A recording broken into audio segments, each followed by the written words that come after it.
ግሎሲ መፈጸም የጀመርክ ወጣት ካለ ሞት በአንተ ዙሪያ ላይ ያጃበበ በውስጥህም እየተደላደለ ነው። በአንተ ውስጥ እንዳንጸልይ በተመስጦ እንዳንጸልይ በህሊናችን ላይ የተለያየ ሐሳብ እያመጣ ማስገባት የሰይጣን ዋና ስራው። ወንጌል መጀመሪያ ተጽፎ እንደ መጽሐፍ መልክ ለኛ ከመድረሱ በፊት የተኖረ ነው። ሰላምታዬ ይድረሳችሁ ውድ ቤተሰቦቼ፣ እንኳን ወደ ቻናሌ በሰላም መጣችሁ። እንኳን ለኪዳነ ምህረት ለእናታችን ወርሃዊ መታሰቢያ በሰላም አደረሳችሁ። ውድ ቤተሰቦቼ፣ ዛሬም በአዲስ መረጃ በአዲስ ቪዲዮ ተገናኝተናል። የሚያነቁ የሚያበረታቱ ቪዲዮዎችን አዘጋጅቻለሁ። ከኔ ጋራ እስከ መጨረሻው ድረስ ቆዩ። በቀጥታ ወደ ዛሬው መርሃ ግብራችን እንሄዳለን። ጸሎት መታረቂያ ነው። እንዳንጸልይ በተመስጦ እንዳንጸልይ በህሊናችን ላይ የተለያየ ሐሳብ እያመጣ ማስገባት የሰይጣን ዋና ስራው። ሐሳብ ነው ወደ ሁሉ ነገር የሚመጣው፣ ወደ ተግባር ሁሉ የሚሄደው። ልክ እንዲሁ ደግሞ ትዕቢትን በማንኛውም ቅጽበት መንፈሳዊ እንኳን ሆነን ራሳችን ለመግዛት ትዕቢትን ራሱ እየተቃወምነው ነው እያል ከትዕቢት አላቀኝ እያል እየሰገድ እየጸለይ ሳያቋርጥ ወደ ህሊናችን ለማስገባት የሚታገለው ትዕቢት ነው። ክርስቲያኖች ይሄን በቅዱሳን ሕይወት ልንገራችሁ። ለምሳሌ ባጫጭሩ ማለት ነው። አባ ዳንኤል የሚባል ታላቅ ጻድቅ አባት ነበረ። አባ ዳንኤል ማለት በሌላ ገዳም እሱ በማይኖርበት ገዳም ያለ በሽተኛን አባ ዳንኤል ውጣ ብለዋል ብለው ሰይጣንን ስሙን የሚያስወጡበት በጣም ብርቱ ጻድቅ ነበረ። ግን ሰይጣን ጠንካራ ተዋጊ ስለነበረ እና አባ ዳንኤል ሲኖር የሚበላው የዱር ቅጠል ብቻ ነው፣ ልክ እንደ ፍየል ማለት ነው። አንድ ጊዜ በቀን የዱር ቅጠል እየበላ ይሰግዳል፣ ይጸልያል፣ የእግዚአብሔርን ስራ ይሰራል። ግን ሰይጣን በትዕቢት ማጥመድ ጻድቃንን ሁሉ የማይምርበት ትልቅ ወጥመዱ ስለሆነ በአባ ዳንኤል ልቡና ውስጥ የትዕቢት መንፈስ ቀስ አድርጎ አንድ ቀን አስገባ። ምክንያቱም ሲያስበው እንደሱ የሚጾም እንደሱ የሚሰግድ እንደሱ የሚጸልይ እንደሱ የእግዚአብሔርን ፈቃድ ለመፈጸም ብቻ የሚታገል ሰው ያለ አልመስለዋልና በልቡናው አሁን እንደኔ እግዚአብሔርን የሚያገለግለው ይኖር ይሆንን? በልቡ እኮ ነው ዝም ብሎ የኔን ያህል እግዚአብሔርን ደስ የሚያሰኘው ይኖር ይሆን የምትል የሐሳብ ትንታ አመጣበት። እግዚአብሔር ጻድቃኑን ወዲያው ስለሚጠብቃቸው በእውነት ዳዊት የጻድቃን አጥንቶች አይቀጠቀጡም አይሰበሩም ይላል። እስኪ ተናገሩ፣ የጻድቃን አጥንቶች በሉ። አዎ አይቀጠቀጡም አይሰበሩም። እና ይህንን ሊቃውንት ሲተረጉሙት የጻድቃን አጥንቶች የተባሉ ምግባራት ሰናያት ናቸው ይላሉ። እንደዚህ ያሉት አሁን አባ ዳንኤል ትሁት ነው። አሁን ሰይጣን ሊቀጠቅጠው መጣ በትዕቢት።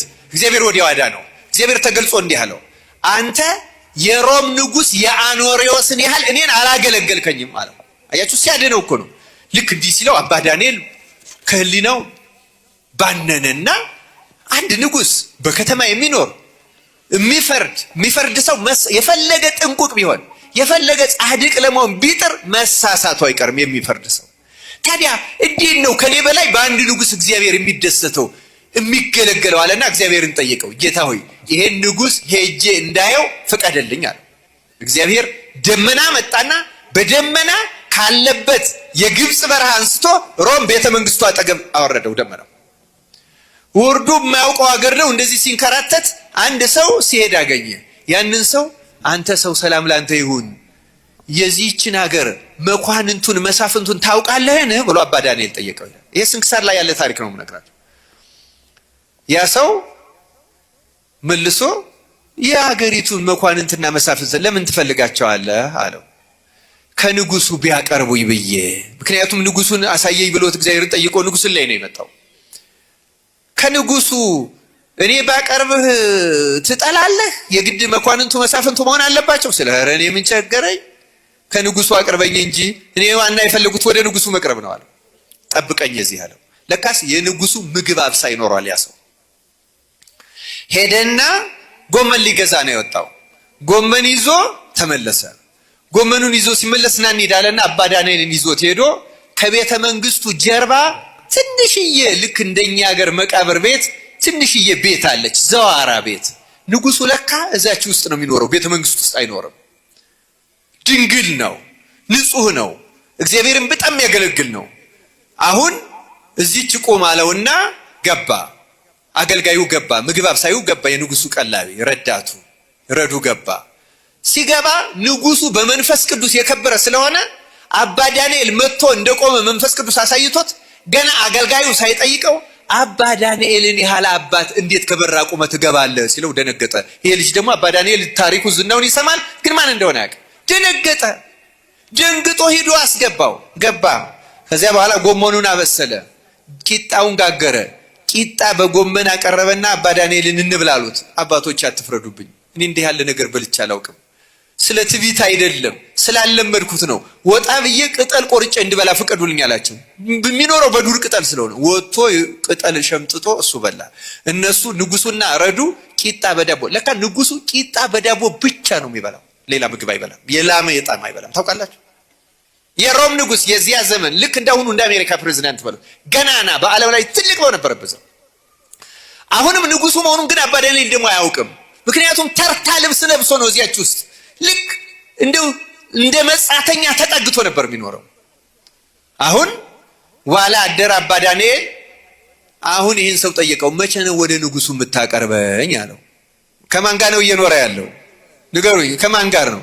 እግዚአብሔር ደግሞ ሰወረበት። ምክንያቱም ትህትናውን እንዲያውቅ ነው። ንጉሱን ርዕሳችን ትህትና ነው አይደለም? ይገልጽለት ነው፣ ሰወረበት። እሺ አስገባለሁ አለና አንድ ቀን ችሎት በሚቀበል እንግዲህ ንጉሱ በዚያች በጓዳ በር ይወጣና ወደ ቤተ መንግስት ገብቶ ልብሰ መንግስት ለብሶ የወርቅ ካባውን የወርቅ ዘውዱን የበትረ ወርቁን ይዞ ይሄ በትረ መንግስቱን ይዞ ጫማውን አድርጎ ዙፋኑ ላይ ሲቀመጥ በጣም ግርማው የሚያስፈራ ነው። እና ንጉሱ ችሎት ላይ ከተቀመጠ በኋላ ደግሞ ሄሮዱ ግቢውን አዙሮ በመደበኛው ማንኛውም እንግዳ የክብር ሰው በሚገባበት በር ይዞት ገባ። ልክ ወደ ንጉሱ ችሎት አዳራሽ ሲገባ ንጉሱ ችሎት ላይ ዙፋኑ ላይ የሚያስፈራ ዙፋን ላይ ተቀምጦ የወርቅ ካባውን ለብሶ በቃ የወርቅ ዘውዱን ደፍቶ በትረ መንግስቱን የወርቁን ይዞ ሲያየው ወርቁም እየፈለቀበት እያብረቀረቀበት ከግርማው የተነሳ ጸጋ መንፈስ ቅዱስም ከብሮበት እግዚአብሔር ሊያስተምረው ስላመጣው ከግርማው የተነሳ አባ ዳንኤል በንጉሱ ፊት መቆም አቃተውና ወደቀ። መቅረብ አልችልም አስወጣኝ አለ። ይዘህ ይውጣ አለ። ረዱ ይዞት ወጣ። ሲወጣ ደግሞ ጥያቄ በህሊናው ተከታተለበት። እንዴት እንዲህ አይነት የክብር ልብስ ለብሶ በሚያስፈራ ዙፋን ላይ ተቀምጦ ወርቅ ለብሶ ወርቅ ተጎናጽፎ ወርቅ ጨብጦ በሚኖር ንጉስ ከኔ በላይ እግዚአብሔር ያስደስተው ምን ነው ይላል አባ ዳንኤል። ሰዎች እኮ መስፈርታችን አያችሁ ምን ያህል ደካማ እንደሆነ። እግዚአብሔር የሚያየውን እኮ አናይም። እግዚአብሔር ማን ነው የሚያየው? ልብ ነው ቢያይ። ትዕቢት የልብ ነው አይደለም? ትዕቢትም ትህትናም የልብ ነው። ንጉሱ በልቡ በጣም ትሁት ነው፣ ስለለበሰ አይደለም። አሁን አንዳንድ ሰዎች እኮ አሉ ሁሉ አላቸው፣ ሁሉ ነገር አላቸው፣ ግን ትሁታን ራሳቸውን ተራ ምንም እንደሌለው ሰው የሚቆጥሩ እኮ ጻድቃን እነዚህ ናቸው። በመንፈስ ድሆች የሆኑ ብፁዓን ናቸው የተባለው ማቴዎስ 5 እንደዚህ ያሉት ናቸው። እንደ ዳዊት፣ እንደ ኢዮብ፣ እንደ አብርሃም ሁሉ ያላቸው ግን በመንፈስ ድሆች ሆኑ ትሁታን ይሁን ሰዎች አሉ። ምንም ሳይኖረው ደግሞ የሚንጠባረርም አለ በእውነቱ ይላል ሶሎሞንም። እንደ ድሃ ኩራተኛ እንደ ሽማግሌ ዘማዊ የሚያሳዝነኝ የለም እያለ የሚያነሳዋለሁ። ያሳዝናል። ድህነት እንኳን የማይመክረው ሰው ሲኖር ደግሞ የሚያስመስል ከሌለው በላይ ያለው መስሎ ለመታየት፣ ከስልጣኑ በላይ ስልጣን ያለው መስሎ ለመታየት፣ ከእውቀቱ በላይ እውቀት ያለው መስሎ ለመታየት የሚጥር ብዙ ትዕቢተኛ አለ። እግዚአብሔር ከዚህ በሽታ ሁላችንን በቸርነቱ ይፈውሰን። እና አባ ዳንኤል ተደነቀ። በኋላ ንጉሱ ችሎቱን ጨርሶ ደግሞ ሲመጣ ያችኑ ተርታ ልብሱን ለብሶ መጥቶ ሲገባ አላወቀውም። አሁን እንደገና ጠየቀ። አንድ ቀን ከንጉሱ ጋር ተገናኝቼ የምጨዋወተው መቼ ነው? መቼ ታገናኘኛላችሁ ብሎ ሲጠይቅ የዛ ጊዜ አኖሬዎስ ራሱን ገለጥ። አባት ሆይ ለዚህች ዓለም እኮ ንጉስ ብለው ያስቀመጡኝ እኔን ነው ሲለው ደነገጠ አባ ዳንኤል። ለካስ እንዲያ ቂጣ እየበላ የሚኖረው ቤተ መንግስት ተቀምጦ በችሎት ሲያዩት ገናና የሚመስለው ግን ከጀርባ መቃብር ቤት በሚመስል በፍጹም ትህትና የሚኖር ነበር አኖሬዎስ። ከዚያ በኋላ አባ ዳንኤል በፍጹም ትህትና ኖረ ይላል። እግዚአብሔር እኛንም በቸርነቱ ያስተምረ። ግለ ወሲብ በጣም ከባድ ነው። ዘርፈ ብዙ ኃጢአት ነው። ዘርፈ ብዙ ሞት ነው። ልክ ግለ ወሲብ መፈጸም የጀመርክ ወጣት ካለ ሞት በአንተ ዙሪያ ላይ ያጃበበ በውስጥህም እየተደላደለ ነው። በአንተ ውስጥ ሞት በደንብ አድርጎ ቦታ ይዟል። ዘና ብሎ እግሩን ዘርግቶ ቁጭ ብሎ መጽሐፉን እያነበበብህ ነው። እየመራህ እያገዘህ ነው። እንዲያውም አንተ እያገዝከው ነው ማለት ይቻላል። ስለዚህ በአንድም በሌላ መንገድ ግለ ወሲብ ሳይንሳዊም መንገድ ብትመጡ ዶፓሚኑ የደስታ ስሜትህን ጥፍት ያደርገዋል። በመንፈሳዊ መንገድም ብትመጡ ከእግዚአብሔር ጋር ያጣላል። ግብረ አውናን የሚባል አለ። ዘፍጥረት 38:8 ላይ መጽሐፍ ቅዱስ ዘፍጥረት ምዕራፍ 38 ቁጥር 8 ላይ ግብረ አውናን ትዕማር የምትባል አንዲት ሴት አለች። ያቺ ሴት የይሁዳ አባታችን ወይም ደግሞ የያዕቆብ ልጅ ማለት ነው። ይሁዳ ንግስና ካንተ ዘር አይጠፋም የተባለው ይሁዳ ማለት ነው። የመጀመሪያ ልጁ ኤር የሚባል ልጅ አለው። ለበኩር ልጁ ለኤር ትዕማር የምትባል ሴትን አጋባውና ከዛ በኋላ ሞተ ይላል። ተቀስፎ ሞተ። ከዛ ወንድሙን አውናን የሚባለው ወንድሙ ብዙ ወንድሞች ያሉትና ብቻ ባጭሩ ሳመጣላችሁ አውናን የሚባለው ወንድሙ ግባና ለወንድምህ ልጅ ውለድለት፣ ከሚስቱ ሂድና ልጅ ውለድለትና ሚስቱን አግባ ይለዋል። እሺ ብሎ ይገባል። ግን ወንድሜን ከገደለች ሴት ጋርማ እንዴት ዘር እቀጥላለሁ? አልፈልግም፣ ከሷ ዘር አልፈልግም ብሎ ሩካቤ ፈጸመና ስሜቱ ሲመጣ ውጭ አውጥቶ አፈሰሰው ይላል። ይሄን ባለፈውም ነግሬያቸዋለሁ። መደጋገም አያስፈልግም። እግዚአብሔር ቀሰፈው ይላል። ዘርን አውጥቶ ማፍሰስ፣ በኮንዶም ጠቅልሎ ሽንት ቤት መጣል፣ ቆሻሻ ላይ መጣል፣ ግል ወሲብ መፈጸም አንድ ነው፣ ተመሳሳይ ነው። ያለ ቦታው ዘርን ማፍሰስ ማለት ነው ባጭሩ። በዚህ ጉዳይ ላይ ህልመ ሌሊት ወይም ደግሞ ዝንየት ተብሎ የሚጠራው በተወሰነ መልኩ ይሳተፋል። ለምን? ቀን አይኑ በዝሙት የተንከራተተ ወንድ ነው ማታ ሴትን የሚመለከተው ይባላል። ለዚህ ንስሐ መግባት ይችላል። ግን ሌሊት ዘሩ ስለፈሰሰ ሩካቤ ይፈጽማል ማለት አይደለም። ለአይነ ጥለዋ ግን እራትና ምግብ ሰጥቷታል ወይም ግብሯን ሰጥቷታል ማለት ነው። ስለዚህ ዘሩን ደጅ ሲያፈስ እግዚአብሔር ቀሰፈው ይላል። ለምን? ዘርን ማፍሰስ የእግዚአብሔር ንብረት ማፍረስ ማለት ነው። እግዚአብሔር እንዲቀጥል የፈለገውን ዘር ለምን ይሄን አደረገ? አሁን ትዕማር ላይ ባልን የሚገል መንፈስ ጭኗ ላይ ሊኖር ይችላል። ግን ምንም ይሁን ምንም ሴት ማህፀን ውስጥ ዘርን አፍስሶ የሚሆነውን ማየት ነው የሚሻለው። ገብቷችኋል? ልክ እንደ ወለተ ራጉኤል ማለት ነው። ሳራ ነው የምትባለው አይደለም? ወለተ ራጉኤል ድርሳነ ሩፋኤል ላይ እንዳለችው 6-7 ወንዶችን አገባች። ጭኗ ላይ የተቀመጠው አስማንዲዮስ ወይም አስሞቲዮስ የተባለው መንፈስ ባሎቿን ይገልባት ነበረ። ጭኗ ላይ ተቀምጦ ሲል የሚያምር ሰውነት አላት ማለት ነው። አሉ እኮ በጣም ብዙ ሴቶች የውስጥ ሱሪ ሳያረጉ ፓንት ሳያረጉ እንዲታይላቸው ሰውነታቸው ሲሞናደል እንዲታይላቸው ወዲያ ወዲህ እያሉ ወንዶቹን ይስባሉ። ከዛ ከነሱ ጋር የተገናኘ ወንድ ደግሞ ልምሾ ይሆናል፣ ይታመማል ማለት ነውና ብዙ ወንድ ስለሚመለከታቸው እነሱ ራሱ የብዙ ወንዶች የዝሙት መንፈስ ተጠቂ ነው የሚሆኑት። እንደዚህ የሚያደርጉ ሴቶች ከላይ ሺቲ የሚባል ነገር ያደርጋሉ። ከዛ ፓንት ላይ ወሸቅ ያደርጉታል። ሲሄዱ እንደፈለጉ ዘበጥ እያሉ ይሄዳሉ፣ ይሰበስባሉ። የብዙ የወንዶችን መንፈስ ሁሉም ያያታል አይደለም? የሁሉም የዝሙት መንፈስ ይገባባታል ማለት ነው። ልጅ ስትወልድ ከዝሙት መንፈስ ጋር ነው የምትወልድ። የብዙ ወንዶች መንፈስ ይገባባታል። ልጆቿ ላይ፣ ትዳሯ ላይ ጣልቃ ይገባል። ከባሏ ጋር አትስማማም። ለምን? ይሄ ሁሉም የተመለከታት የዝሙት መንፈስ ገብቷል። ያን ተሸክማን ወደ ቤቷ የምትገባው አስቡት። ሰብሰብ ብላ የምትገባ ሴት ደግሞ ምንም መንፈስ አታፍስም። ከልል ሰብሰብ አድርጋ ትገባለች። የሚታይ ነገር የላትም። ሸፈና ጋር የምትሄደው ማይወቃ ፋራን ማን ያየዋል? ወይም የተሸፈነ ነገር ማን ያያል? የዝሙት መንፈስ እኮ አንዱ መግቢያ መልክቱ እንደ ቡዳ ሆኖ ማየት ነው። ኧረ ሲያምር እንዴ ማም ይላል አይደል? ጎረምሳው ኧረ ምንድነው አንድ ቀን አታናግሪንም እንዴ ምናምን ይላል። መለከፍም ትፈልጋለች፣ ይለክፋታል። ልክፍት ራሱ አጋንንት ነው ዞሮ ዞሮ። ከዛስ ያ በአይን ያየው የዝሙት መንፈስ በቡዳ የገባው የዝሙት መንፈስ በተግባር በደንብ አድርጎ ይገባል ማለት። በተግባር በደንብ አድርጎ መንፈሱ ይደላደላል። ከዛ በኋላ የሁሉም ትሆናለች። አንዴ ከሆነ የተነካችው የሁሉም ከሆነች ደግሞ የሁሉም የሆነው መንፈስ የገባው ልጁ ላይም ይገባል።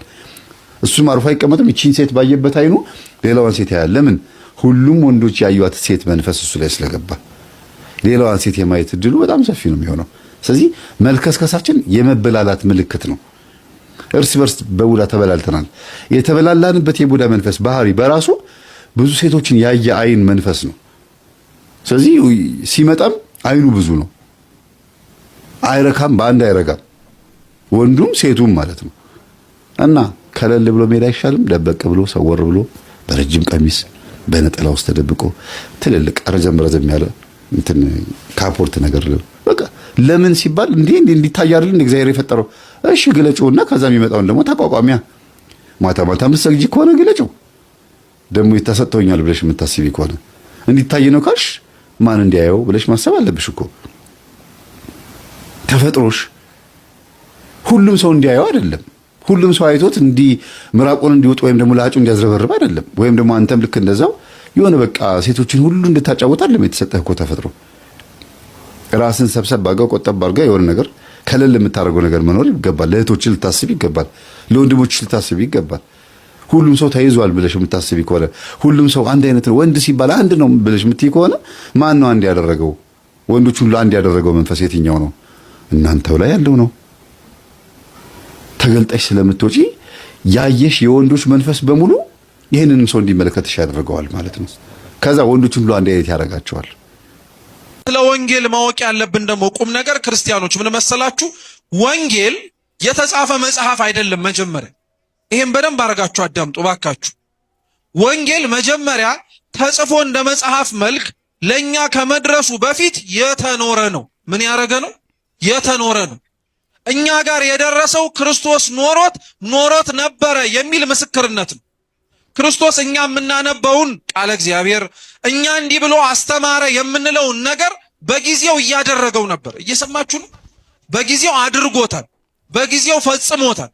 በጊዜው ያደረገውንና የፈጸመውን ነገር ነው ወንጌላውያኑ አድርጎታል፣ ፈጽሞታል እያሉ የሚጽፉልን። ለዛ ነው አባቶቻችን ወንጌል ከመነበቡ አስቀድሞ የተኖረ መጽሐፍ ነው ይላሉ። ለዛ ነው ክርስቲያኖችም ጭምር ቅዱስ ወንጌልን በተለየ ክብር ማዳመጥ እንዳለባቸው የሚሰሙትንም ለመኖር ያቅማቸውን እንዲሞክሩ የሚደረገው ቤተክርስቲያን ውስጥ ያሉ ክርስቲያኖች በሙሉ የእግዚአብሔርን ቃል የሚሰሙት ያላቸውን አለማወቅ ለመቅረፍ ብቻ አይደለም፣ መኖር ያቃታቸውንም መንፈሳዊ ሕይወት ለመኖር ነው። አኗኗራችንን ግን ስታዩት ለምንድነው ወንጌል የምትማሩት ተብለን ብንጠየቅ ምናልባት አብዛኞቻችን የማናውቀውን ለማወቅ ነው እንጂ ያልኖርነውን ለመኖር አይደለም። እየሰማችሁኝ ነው? ያልኖርነውን ለመኖር ነው ግን ሰው ወንጌል የሚማረው። ክርስቶስ ለዛ ነው እንዳልኳችሁ ወንጌሉን ጽፎ ከማስተማሩ ከማጻፉም አስቀድሞ መጀመሪያ ኖሮን ያሳያችሁ። እኔ እንዲህ እንደሆንኩኝ እናንተ ሁኑ፣ እኔ እንዲህ እንዳደረግኩኝ እናንተ አድርጉ እያለን። ለምሳሌ ክርስቶስ የዮሐንስ ወንጌል ምዕራፍ 13 ላይ በምሴተ ሐሙስ የመጨረሻው ራት ላይ ማለት ነው ቅዱስ ሥጋውንና ክቡር ደሙን ለደቀ መዛሙርቱ ከመስጠቱ አስቀድሞ ውሃ በኩስኩስቱ ቀዳና ወገቡን በመታጠቂያ ጨርቅ ታጥቆ የደቀ መዛሙርቱን እግር ዝቅ ብሎ ማጠብ ጀመረ። ስሙ በደንብ እያንዳንዳቸውን ማጠብ ጀመረ።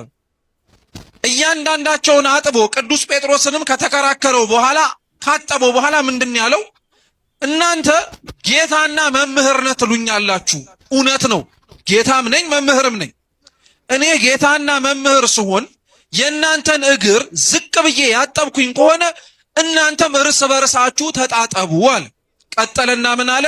ማንም ከእናንተ መካከል ታላቅ ሊሆን የሚፈልግ ቢኖር ራሱን ዝቅ ያርጋል። አሁን ክርስቶስ ይሄንን ድርጊት ይሄንን ንግግር አብሮ ነው እንጂ ያደረገው ድርጊቱን ሳይፈጽም እግራቸውን ሳያጥብ ከነሱ እግር ስር ዝቅ ሳይል ከእናንተ ማንም ታላቅ የሚሆን የሚፈልግ ቢኖር ራሱን ዝቅ ያርግ ብሎ አልተናገርም። መጀመሪያ ድርጊቱን አደረገ።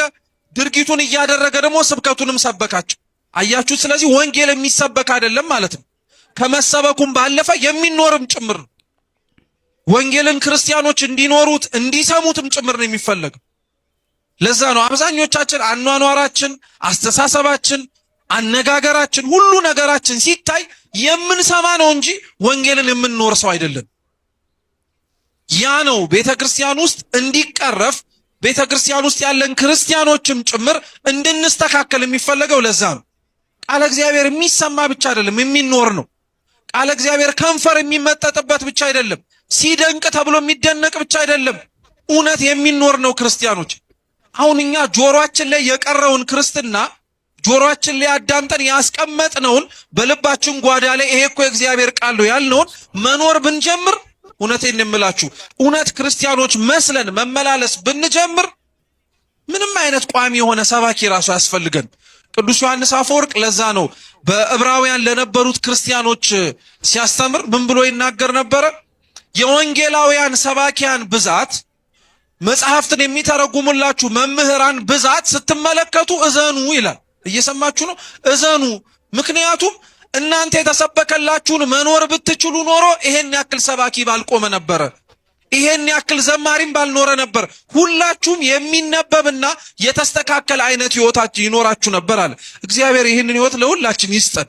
የምንሰማውን መኖር ካልቻልን የምናደምጠውንም ለመኖር ካልሞከርን ክርስቲያኖች መስማት ራሱ ዕዳ በደል እንደሆነ ታውቃላችሁ። ማዳመጥ ራሱ ዕዳ በደል እንደሆነ ታውቃላችሁ። ይሄንን ስላችሁ መቼም ቃለ እግዚአብሔር መስማት አቁሙ ለማለት አይደለም። ስግደት 4 ትርጉሞች ነው ያሉት። አንደኛው እግዚአብሔር ማምለክ ነው። ሁለተኛው ከአፈር አንስተህ የፈጠርከኝ አምላክ አንተ ነህ ነው። ሶስተኛው የምንሰግድበት ምክንያት ምንድን ነው? በኃጢአት ብስነካከል በንስሐ የምታነሳኝ፣ ሙቼ ስፈርስ ስበሰብስ በትንሣኤ የምታነሳኝ አንተ ነህ ነው። አራተኛው ለኔ ብለህ ወደቅ ተነሳ ሙተ ተነሳ ብሎ የክርስቶስን ሃይማኖት መመስከር ነው። በዚህ ምክንያት ስግደት እንሰግዳለን። ስለዚህ ስንሰግድ ካፈር የፈጠርከኝ ጌታዬ፣ በኃጢአት ስወድቅ በንስሐ የምታነሳኝ ጌታዬ፣ ሙቼ ስፈርስ ስበሰብስ በትንሣኤ የምታነሳኝ ጌታዬ፣ ለኔ ብለህ ሙተህ የተነሳ ጌታዬ ብለን ነው የምንሰግደው ማለት ነው። ይህን ስናደርግ እግዚአብሔር በምሕረት ዓይኑ ይመለከተናል ማለት ነው። አረ ስግዱ ሲባል ቁጭ ቦለ ይብሉ ቁጭ ስገዱ ቋንቋው ምንድነው? አይሰማም እንዴ? ምንድነው የሚለው? ቁጭ በሉ የሚል የለም። ቁጭ በሉ የሚል በፍጹም የለም። ስገዱ ነው። ስለዚህ ቁጭ ማለት አይቻልም፣ መስገድ ነው። ትልቅ ሰው ቢሆን ሊቀ ማይምራን ቢሆን ሊቀ ቀዳህያን ቢሆን ሊቀ ሰራያን ቢሆን በቃ ሊቀ ምን ማንም ሊቀ ቢሆን ስገድ ከተባልክ ስገድ። አርባ ስለሚያስገርመኝ ነው። በልጅነቷ አገባች፣ ልጅ ወለደች። ልጅ እንደወለደች ባሏ ሞተባት። መንፈሳዊት ሰው ናትና ድጋሚ አላገባም፣ ሁለተኛ አላገባም፣ ሰውነቴን አላረክስም ብላ ልጇን ስታሳድግ ቆየችና ልጇ 11 ዓመት እስከሚሞላው ድረስ በጾም በጸሎት ተወስና የቅድስና ኑሮ ትኖር ነበረ። እሱ ለቁም ነገር ሲበቃላት መንኩሳ ለመሄድ ነው የፈለገችው። ለምናኔ ግን ራሷን ስታዘጋጅ በአመክሮ ያን ሁሉ ዘመን ቆይታለች። ኋላ ልጇ 11 ዓመት ሲሆነው ትሄድና አባ መቃርስ ይባላል በወቅቱ የነበረው ጳጳስ፣ ደግ ሰው ነው፣ ቅዱስ ሰው። ሄዳ አባቴ አለችው፣ አቤት እባክህ መንኩሰኝ አለችው። ቢያት ለምለም ናት፣ መልከ መልካም ናት። ልጄ 1 ዓመት ራስሽን ፈትኝ፣ ቃል እገባልሻለሁ፣ የዛሬ ዓመት ጸንተሽ ከተገኘሽ ያመነኩሰሻለሁ ይላታል።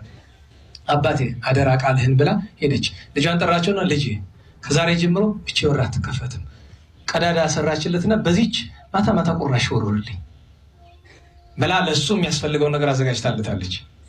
ለ365 ቀን ፀሐይ አላየችም፣ ከልጇም ጋር አልተያየችም። ብቻ ምክር ሲያስፈልገው ይጠይቃታል፣ በድምፅ ትነግረዋለች። በ365ኛው ቀን ልክ በዓመቱ አባ መቃርስ ጸሎቱን ጨርሶ ሲተኛ ራእይ ያያል። ያቺው ሴት ተወስታ ትመጣና አባቴ ሆይ ለምን ቃልህን አጠፍክብኝ? አመነኩሰሻለሁ በዓመቱ ብለኝ ዛሬ ሳታመነኩሰኝ ላርፍ ነው ትለዋለች። ልጄ ቃሌ አይበላ፣ በራእይ ነው እንግዲህ፣ ቃሌን ከምበላ አሁን ላመንኩስሽ ይላታል እዛው በራእይ። እሺ ትለዋለች። ጸሎቱን ያደርስላትና የምንኩስና ልብስ ሁሉ ካለበሳት በኋላ ምን ያጣል? ቆብ። እሱ እንግዲህ የጵጵስና ቆብ አድርጓል። ጳጳሳት ሁሌም ከጵጵስና አክሊሉ ውስጥ ምን አላቸው? የምንኩስና ቆብ አላቸው። አይ የኔ ይቅርብኝ ብሎ ያንን አውልቆ የራሱን ቆብ ያደርግላታል። በዚያ ላይ አስኬማ ለቅድስና ለደረሱት ነው የሚደረግ። አስኬማውን ያደርግላታል። አባቴ ደስ ስላሰኘኝ እንካ ብላ የብር መስቀል ትሰጠዋለች። ልክ በእጁ እንደጨበጠው ሲነቃ በራሱ ላይ ቆቦ የለም፣ በእጁ ላይ ደግሞ የብር መስቀል አለ። ደንግጦ ደቀ መዝሙርን አስከትሎ ሲሄድ ከደጁ አለ ሕፃን 12 ዓመት ነው ሊዛን ጊዜ ሕፃኑ ሲያለቅስ ያገኘዋል። ልጄ ምን ነው ታለቅሳለህ? እናቴ ጠርታኝ ተሰናበተችኝ። ጳጳሱ ይመጣል፣ ሲመጣ የሚሉን ሁሉ አድርግ ብላ ተሰናበተችኛል። በሩን ከፈተው፣ ድምጿን ደጋግሞ ጠራ፣ መልስ የለም። ቀረብ ብሎ ሲመለከት ሰግዳለች። ከሰገደችበት ቦታ ላይ ሲመለከት እንባው ፈሰሰ። ለምን ቢል የእሱ ቆብ ራሷ ላይ አለ፣ ያመነኩሳት ልብስ ሁሉ አካሏ ላይ አለ። ስጋ ፊት ተንበርክኮ በረከቷን እባክሽ ባርኪኝ ብሎ በረከቷን ተቀበለ። ደወል ተደውሎ ምዕመናን ተጠርተው በከፍተኛ ዝማሬ ሲሄዱ ከመንገድ ለረጅም ዓመታት ጋኔን ያደረበት እጅግሩ የማይሰራ ሚጮህ ሰው ነበረ። አረመኔ ነው፣ ጣዖት አምላኪ ነው።